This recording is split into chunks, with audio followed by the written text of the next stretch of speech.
My name is John Moses. I'm a member of the Delaware and Upper Mohawk bands from the Six Nations of the Grand River Territory near Brantford, Ontario. There were three generations comprising my father, grandfather, and great-grandfather that were raised at the Mohawk Institute Indian Residential School in Brantford. When my great-grandfather, Nelson Moses, was at the Mohawk Institute in the 1880s, it was being run essentially as a missionary training school where likely young men and women from the Six Nations Reserve were sent to be trained as Indigenous clergy and teachers with the intention that he would have Indian people from the East missionizing and teaching Indian people out West. When my grandfather, Ted Moses, was there in the 19 teens, it was at the height of the First World War, and it was run essentially along military lines at that point in terms of the standards of discipline that were being applied and that kind of thing. By the time my father and his siblings were there in the 1940s, it was at the height of the Second World War, and the authorities had dispensed with any idea of providing the children any sort of training or educational experience.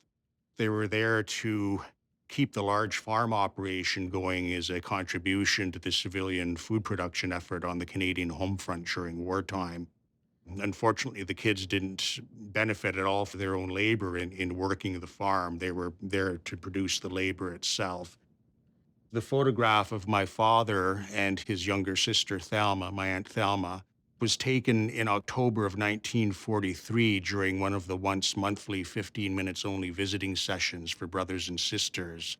The thing about the residential school experience, at least at the Mohawk Institute, was that the boys and girls essentially led separate lives. And aside from these once monthly visiting sessions for brothers and sisters, they didn't actually keep in contact with each other.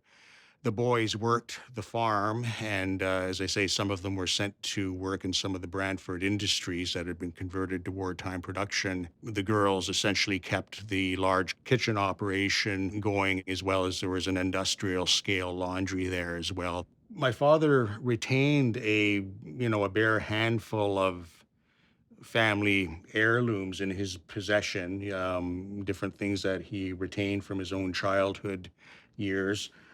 One is this metal rattle.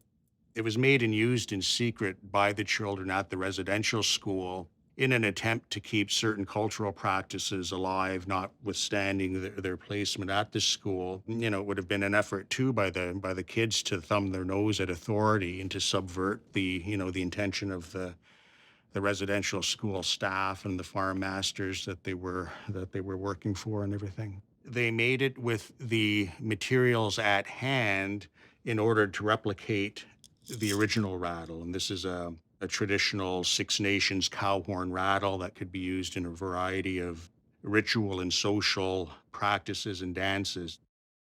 They would have had access to scraps from the machinery and other kinds of equipment that they might have been using on a daily basis. It's not inconceivable that they smuggled home ball bearings or things like that. They would have been severely punished by the staff if they had been caught making and using a rattle of this sort.